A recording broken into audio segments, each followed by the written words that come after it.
Alright folks, welcome to my channel. So when I first started originally cleaning golf clubs, I wanted to know how to do it. So I went on YouTube, looked around, there was all these different ideas how to do it, these different techniques. Most of them, the proper one, not proper, but the more efficient way to do it was with grinders. Some of them are really expensive grinders. Wasn't worth the amount of money. I still went originally the more expensive grinders, expensive compounds, all that sort of stuff. Over time I sold them all, and I've made it simple. The simpler the better. You don't need to get carried away if you want to do it. You want to clean your clubs when you get home from a game of golf. You want to make a little bit extra money, for example, because quite often people are selling golf clubs cheap that are really badly pitted or damaged. So let's look at this one. So as you can see, it's pretty rough. Hopefully you can see that well. There's pitting all through the shaft as well. You can get rid of everything, all that. You don't want to get too carried away on the face, of course, because you don't want to change the depth there of the lines, but you can always scrape them out using the appropriate tool. So this is just a El Cheapo brand. It's a John Letters. It wasn't so cheap originally, but it's pretty old now. So for example, this set here, I picked that up from an op shop, charity shop, for I think it was about 20 bucks. I'll sell this set for about 80 bucks. I'll advertise for 100, take 80. And when you think about it, most people go to a golf course, they'll pay anywhere between 15 to 30 bucks to hire a set of golf clubs. 4 games of golf, there's your money. Right, let's start it with what you need. I'll put this aside for now. Start with safety gear. Some safety glasses. I like microfiber cloths. Why I like microfiber cloths? You don't need anything like that. You can just use a tea towel, old dirty cloth, old shirt, whatever. Cotton's good. I always recommend cotton.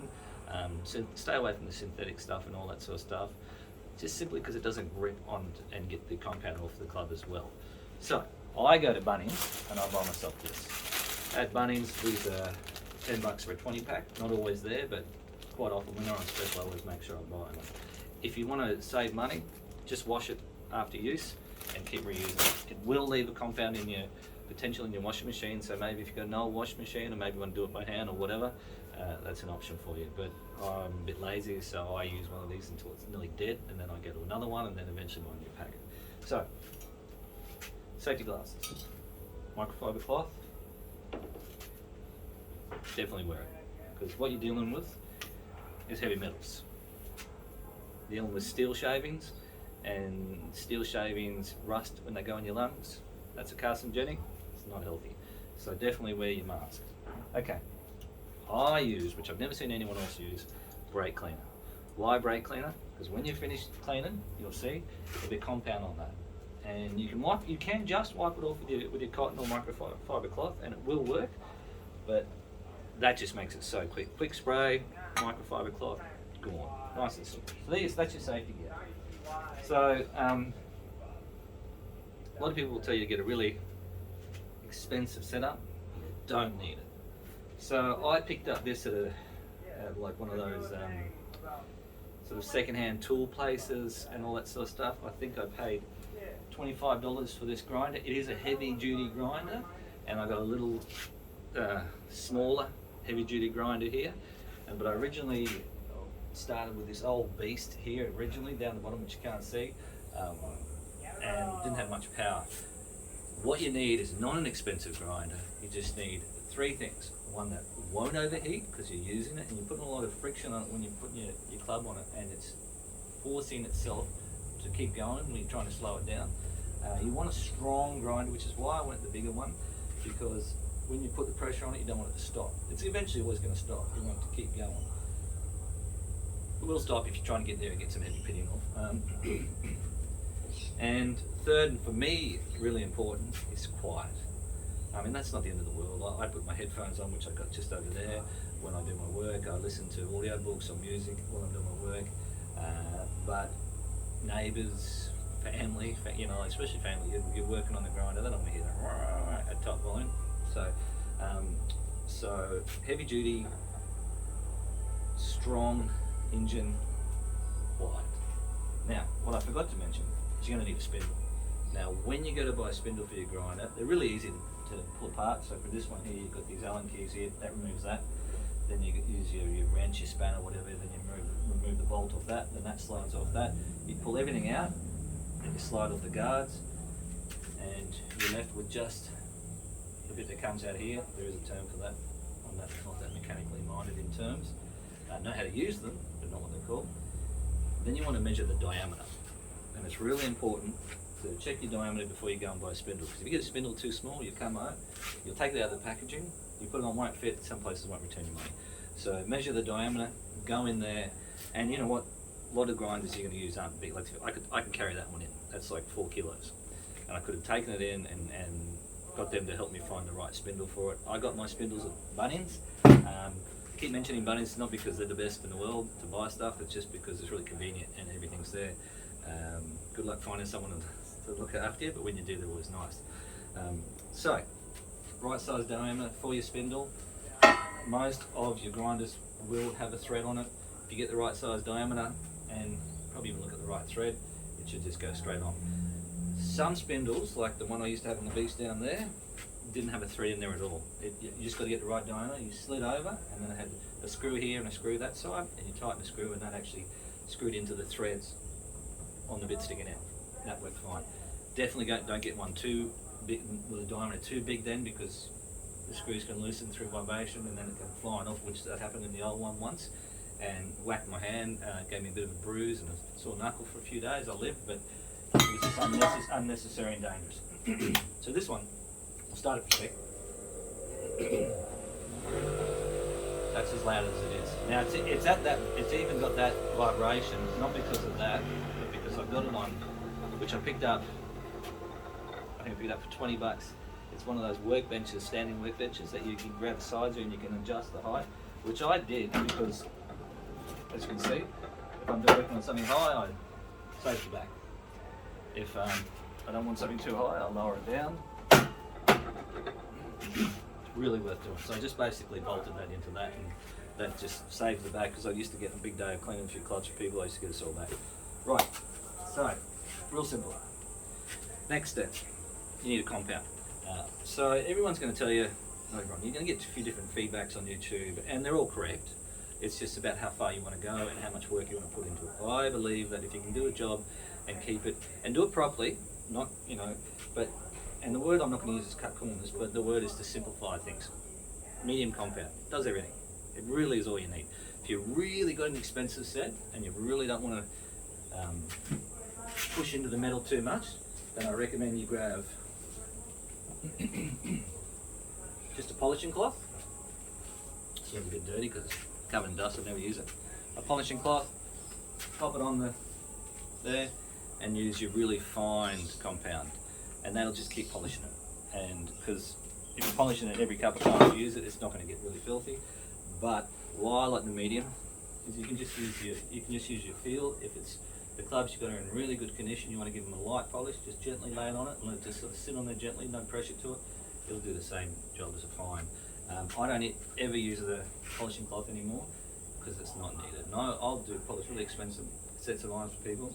I don't do any damage to them, simply because I'm not just jamming it on there using my muscles. I'm just gently, nice and caressing it nice and lightly, and give it a good clean. Now, brake cleaner. Once you've finished your polish, quick spray with the brake cleaner, and that just comes off just pretty much like this. That's all you're doing, and it's done. So it's really simple. Okay, so from the beginning, safety gear, really strong apron.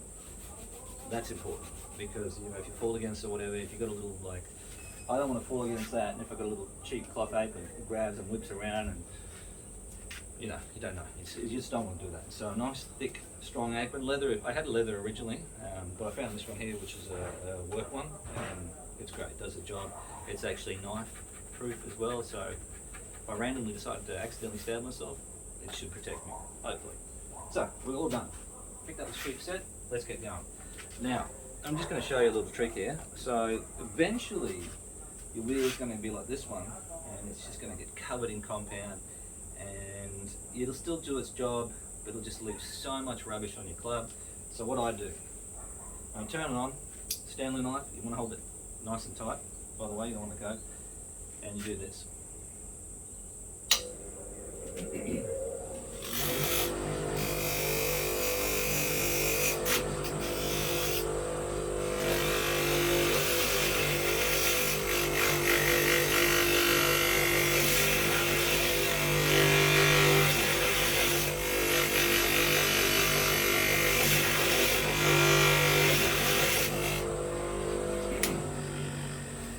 And that will just get that excess of compound off. Fluff this back up again. Make it work well. Now, put a mask on. I recommend the safety glasses, 100%. But I've got to get my glasses underneath it because my eyesight's not as good as it used to be. Let's clean one club and give you a demonstration. So we'll just stop that for a second. So that was really, which you couldn't really see, but that was, we could barely touch it. Now I can actually separate all the cloths. I can actually separate all the cloths at this point because couldn't do it before. Just from doing that little bit with the Stanley knife. You will go through blades. I've got this one here which is a king chrome double-sided. So when I wear out one side of the braid, I can flick that off, turn it around, pop it back on and use the other side, so I'm not wasting them. But you can, there's others that you can, all Stanley knives you can just pretty much do that, well most, not all, your more expensive ones, but it's just a little bit hard. Alright, let's do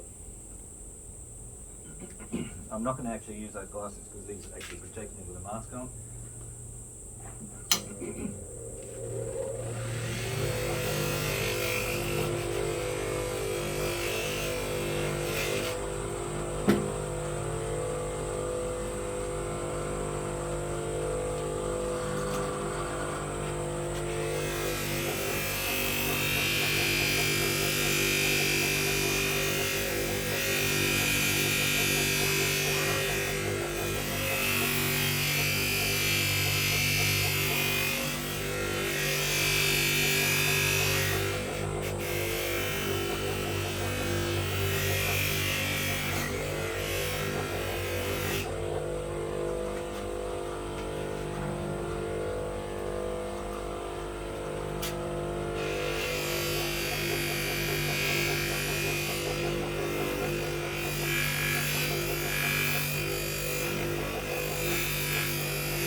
Alright, so as you can see that wasn't too dramatic. Now, brake cleaner. Why I use a brake cleaner? Quick little spray with a brake cleaner. It softens up the compound. Oh, we've lost lights.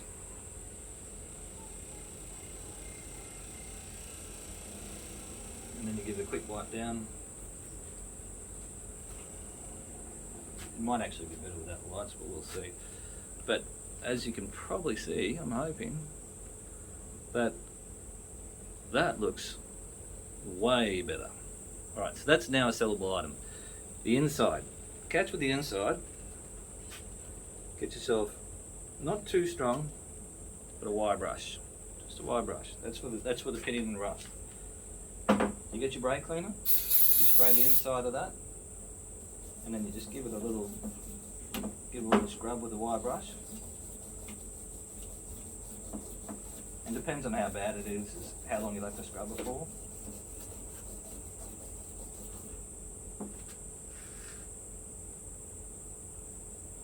Then you wipe it out. Now I've got different wire brushes, depends on how. You can see I've abused this one a little bit over time. It's just time for a new one. So I just need a little bit of that one. This is a more coarser, heavy duty wire brush here. Get out the rust in the inside bits. So I don't know if you can see because the light's gone off. I'm hoping that I don't have to do the video again because of that. But that's come up looking a pearler. So that was a $20 set that I bought. That's really all I could sell it for. You just, as you saw, I've spent probably a minute on that iron, and just even if it's your irons at home, with a medium coarse pad on a heavy duty quiet grinder with the green compound. That's the compound I sell in Australia, is green. That's medium steel, stainless, brass. It's that one there. Sometimes the colour's not green, but look for on the packet, make sure it's stainless. They usually, the compounds that do stainless for irons usually do stainless, brass, aluminium, which is why you want to get that one, because then you can do your driver heads. Very gentle with the driver head, which I'll show you in the next video. So that's ready to go. So now we've got a dirty shaft, and I'm not being organised, I didn't have it. Oh yes, no I don't. Dirty shaft, all you do, get your steel-o. Be gentle with the steel-o and spray it with brake cleaner like that, and then get your steel-o, and this is my steel-o, and just rub it up and down. Look, if it's just water stains, that's all you need to do, brake cleaner and that. And this one here has come up pretty clean, but it does have a tiny bit of pitting, so I will need to do the steel-o on it. But if you're gentle, you're not going to scratch anything. You'll just get rid of the pitting, give it a spray, so that, you know, even that oxidization pitting will get rid of that and smooth it all off. As long as the rust is not too bad, then you won't even notice you ever did it. Now, I'll give you the sample of the difference. The next is the one that was about equally as bad. So let's have a look of how they look in difference.